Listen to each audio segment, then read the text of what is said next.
ओम शांति। 27 जुलाई 2020 की मुरली है। बाबा ने कहा, मीठे बच्चे, अपने ऊपर आप ही रहम करो। बाप जो श्रीमत देते हैं उस पर चलते रहो। बाप की श्रीमत है बच्चे, टाइम वेस्ट न करो, सुलटा कार्य करो। प्रश्न है, जो तकदीरवान बच्चे हैं उनकी मुख्य धारणा कौन सी होगी?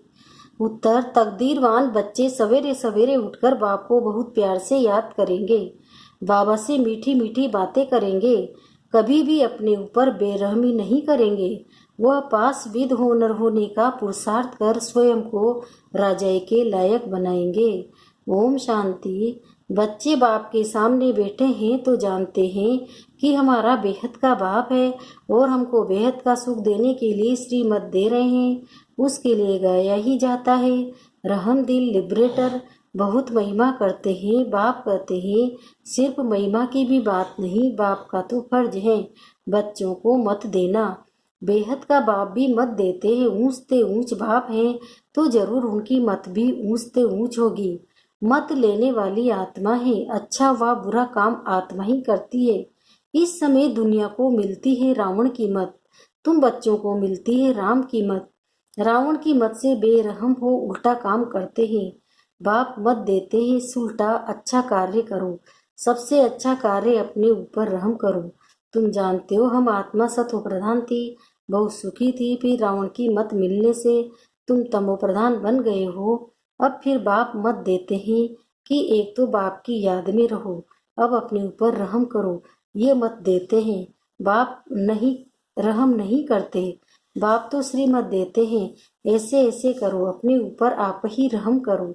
अपने को आत्मा समझ और अपने पतित पावन बाप को याद करो तो तुम पावन बन जाएंगे। बाप राय देते ही तुम पावन कैसे बनेंगे? बाप ही पतित को पावन बनाने वाला है। वो श्रीमत देते हैं, अगर उनकी मत पर नहीं चलते हैं तो अपने ऊपर रहम बेरहम होते हैं। बाप श्रीमत देते हैं कि बच्चे टाइम वेस्ट मत करो, ये पाठ पक्का कर लो कि हम आत्मा है, शरीर निर्वाह अर्थ धंधा आदि भल करो, फिर भी टाइम निकाल युक्ति रचो। काम करते आत्मा की बुद्धि बाप तरफ होनी चाहिए। जैसे आशिक मासूक भी काम तो करते हैं, दोनों एक दो के ऊपर आशिक होते हैं। यहाँ ऐसे नहीं है। तुम भक्ति मार्ग में भी याद करते हो। कहीं कहते हैं कैसे याद करें, आत्मा का परमात्मा का रूप क्या है जो याद करे, क्योंकि भक्ति मार्ग में तो गाया जाता है कि परमात्मा नाम रूप से न्यारा, परंतु ऐसे नहीं। कहते भी हैं प्रकृति के बीच में आत्मा स्टार मिसल है, फिर क्यों कहते हैं कि आत्मा क्या है? उनको देख नहीं सकते, वो तो है ही जानने की चीज। आत्मा को जाना जाता है, परमात्मा को भी जाना जाता है, वो अति सूक्ष्म चीज है। फायर फ्लाई से भी महीने शरीर से कैसे निकल जाती है पता भी नहीं पड़ता। आत्मा ही साक्षात्कार होता है। आत्मा का दीदार हुआ सो क्या, वो तो स्टार मिसल सूक्ष्म है। अपने को आत्मा समझ बाप को याद करो। जैसे आत्मा वैसे परमात्मा भी सोल है, परंतु परमात्मा को कहा जाता है सुप्रीम सोल। वे जन्म मरण में नहीं आते। आत्मा को सुप्रीम तब कहा जाए जब जन्म मरण रहित हो। बाकी मुक्ति धाम में तो सबको पवित्र होकर जाना है, उसमें भी नंबरवार जिनका हीरो हीरोइन का पार्ट है। आत्माएं नंबरवार तो है ना। नाटक में भी कोई बहुत पगार वाले कोई कम वाले होते हैं। लक्ष्मी नारायण की आत्मा को मनुष्य आत्माओं में सुप्रीम कहेंगे। भल पवित्र तो सभी बनते हैं, फिर भी नंबरवार पार्ट है। कोई महाराजा, कोई दासी, कोई प्रजा। तुम एक्टर्स हो, जानते हो इतने सब देवताएं नंबरवार हैं। अच्छा पुरुषार्थ करेंगे, ऊंच आत्मा बनेंगे, ऊंच पद पाएंगे। तुमको स्मृति आई है हमने 84 जन्म कैसे लिए, अब बाप के पास जाना है। बच्चों को ये खुशी भी है तो नशा भी है। सब कहते हैं हम नर से नारायण विश्व के मालिक बनेंगे, फिर तो ऐसा पुरुषार्थ करना पड़े। पुरुषार्थ अनुसार नंबरवार पद पाते हैं। सबको नंबरवार पाठ मिला हुआ है, ड्रामा बना हुआ बनाया है। अभी बाप तुमको श्रेष्ठ मत देते हैं, कैसे भी करके बाप को याद करो तो विकर्म विनाश हो, तो तुम तमो प्रधान से सत्व प्रधान बन जाओ। पापों का बोझा तो सिर पर बहुत है, उनको कैसे भी करके यहाँ खलास करना है, तब आत्मा पवित्र बनेगी। तमो प्रधान भी तुम आत्मा बनी हो तो सत्व प्रधान भी आत्मा को बनना है। इस समय जास्ती इंसॉल्वेंट भारत है, ये खेल ही भारत पर है। बाकी वह तो सिर्फ धर्म स्थापन करने आते हैं। पुनर्जन्म लेते लेते पिछाड़ी में सब तमो प्रधान बनते हैं। स्वर्ग के मालिक तुम बनते हो, जानते हो भारत बहुत ऊंच देश था, अभी कितने गरीब हैं, गरीब को ही सब मदद देते हैं, हर बात की भीख मांगते ही रहते हैं।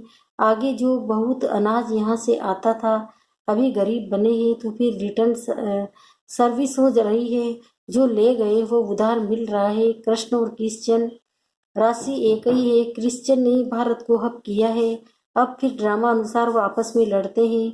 मक्खन तुम बच्चों को मिल जाता है, ऐसे नहीं कि कृष्ण के मुख में माखन था, ये तो शास्त्रों में लिख दिया है, सारी दुनिया कृष्ण के हाथ में आती है, सारे विश्व का तुम मालिक बनते हो। तुम बच्चे जानते हो हम विश्व के मालिक बनते हैं तो तुमको कितनी खुशी होनी चाहिए। तुम्हारे कदम कदम में पदम है, सिर्फ एक लक्ष्मी नारायण का राज्य नहीं था, डिनाइस्टी थी ना, यथा राजा रानी तथा प्रजा सबके पाँव में पदम होते हैं। यहाँ वहाँ तो अनगिनत पैसे होते हैं, पैसे के लिए कोई पाप आदि नहीं करते, अथाह धन होता है।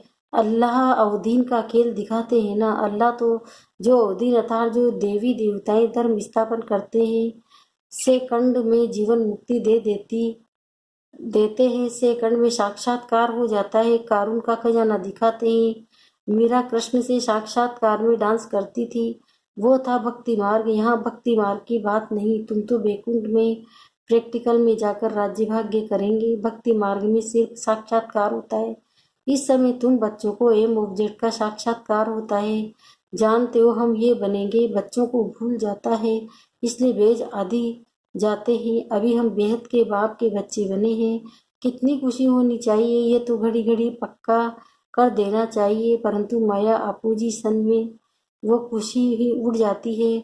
बाप को याद करते रहेंगे तो नशा चढ़ेगा, बाबा हमको विश्व का मालिक बनाते हैं, फिर माया भुला देती है तो फिर कुछ न कुछ विकर्म हो जाता है। तुम बच्चों को स्मृति आई, हमने 84 जन्म लिए हैं और कोई 84 जन्म नहीं लेते, ये भी समझना है।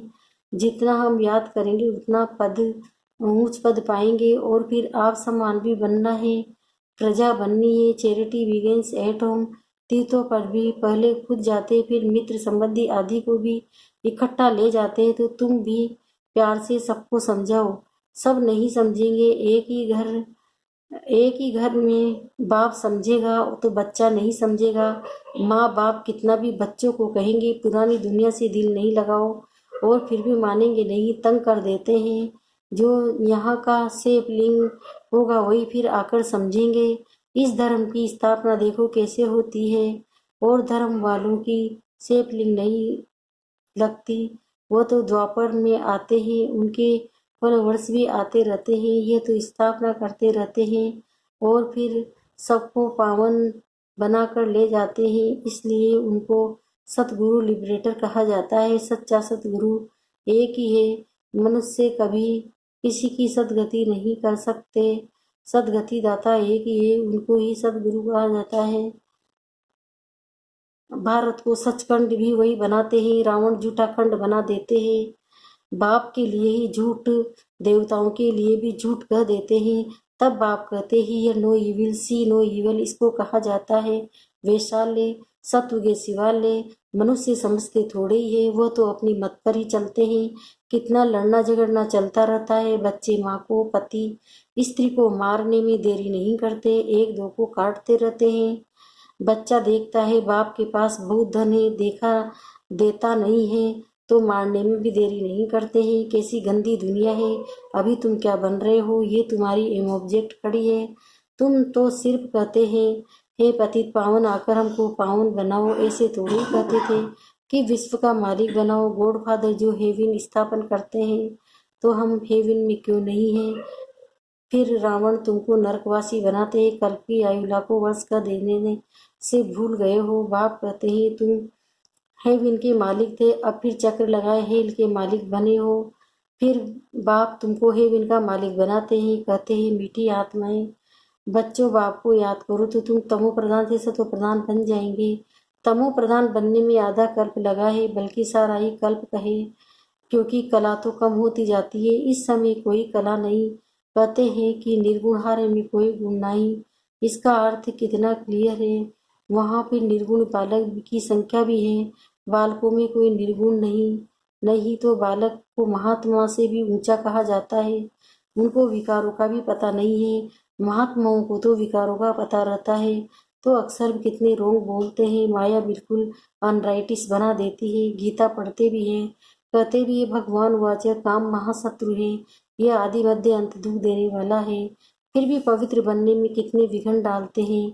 बच्चा शादी नहीं करता है तो कितना बिगड़ते हैं। बाप कहते हैं तुम बच्चों को श्रीमत पर चलना है तो फूल बनने का नहीं होगा। कितना भी समझाओ कभी नहीं मानेगा। कहाँ बच्चे कहते हैं हम शादी नहीं करेंगे तो माँ बाप कितने अत्याचार करते हैं। बाप कहते हैं जब ज्ञान यह रचता हूँ तो अनेक प्रकार के विघ्न पड़ते हैं।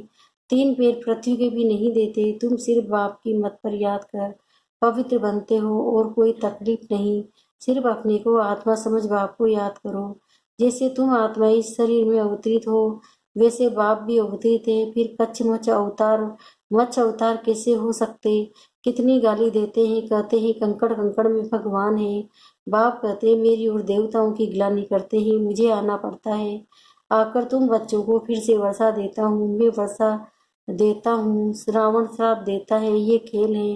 जो श्रीमत पर नहीं चलते हैं तो समझाया जाता है कि उनकी तकदीर इतनी ऊंच नहीं होती। तकदीर वाले सवेरे सवेरे उठकर याद करेंगे, बाबा से बातें करेंगे। अपने को आत्मा समझ बाप को याद करो तो विकर्म विनाश हो। खुशी का पारा भी चढ़ेगा। जो पास भी दोनों होते हैं वही राजा के तिलक बन सकते हैं। सिर्फ एक लक्ष्मी नारायण नहीं राज्य करते हैं, डिनाइस्टी है। अब आप कहते हैं तुम कितना स्वच्छ बुद्धि बनते हो। इनको कहा जाता है सत्संग। सत्संग एक ही होता है जो बाप सच्ची सच्ची नॉलेज दे, सचखंड का मालिक बनाते हैं। कल्प के संगम पर ही सत का संग मिलता है। स्वर्ग में कोई भी प्रकार का सत्संग होता नहीं। अभी तुम हो रूहानी सेल्वेशन आर्मी। तुम विश्व का बेड़ा पार करते हो। तुमको सेल्वेशन करने वाला, श्रीमत देने वाला बाप है। तुम्हारी महिमा बहुत प्यारी है। बाप की महिमा, भारत की महिमा अपरंपार है। तुम बच्चों की भी महिमा अपरंपार है। तुम ब्रह्मांड के भी और विश्व के भी मालिक बनते हो। मैं तो सिर्फ ब्रह्मांड का मालिक हूँ। पूजा भी तुम्हारी डबल होती है। मैं तो देवता नहीं बनता हूँ जो डबल पूजा हो। तुम्हारे में भी नंबरवार समझते हैं और खुशी में आकर पुरुषार्थ करते हैं। पढ़ाई में फर्क कितना है। सत्युग में लक्ष्मी नारायण का राज्य चलता है, वहाँ वजीर होते नहीं।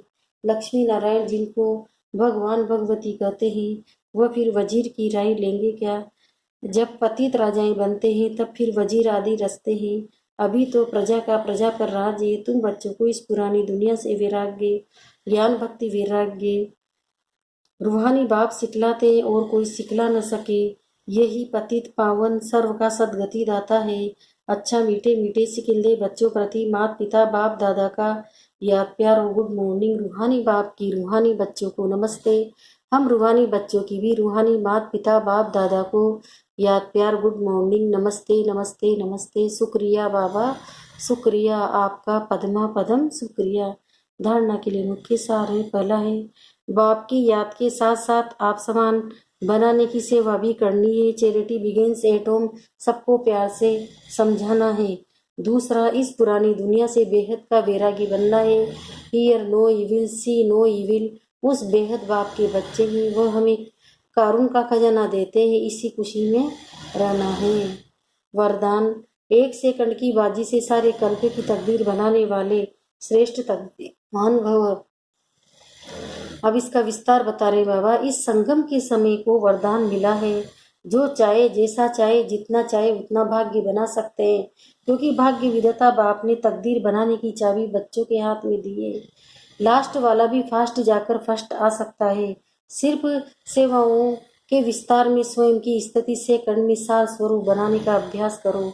अभी अभी डायरेक्शन मिले, 1 सेकंड में मास्टर बीज हो जाओ तो टाइम न लगे। 1 सेकंड की बाजी से सारे कल्प की तकदीर बना सकते हो। स्लोगन है, डबल सेवा द्वारा पावरफुल वायुमंडल बनाओ तो प्रकृति दासी बन जाएगी। ओम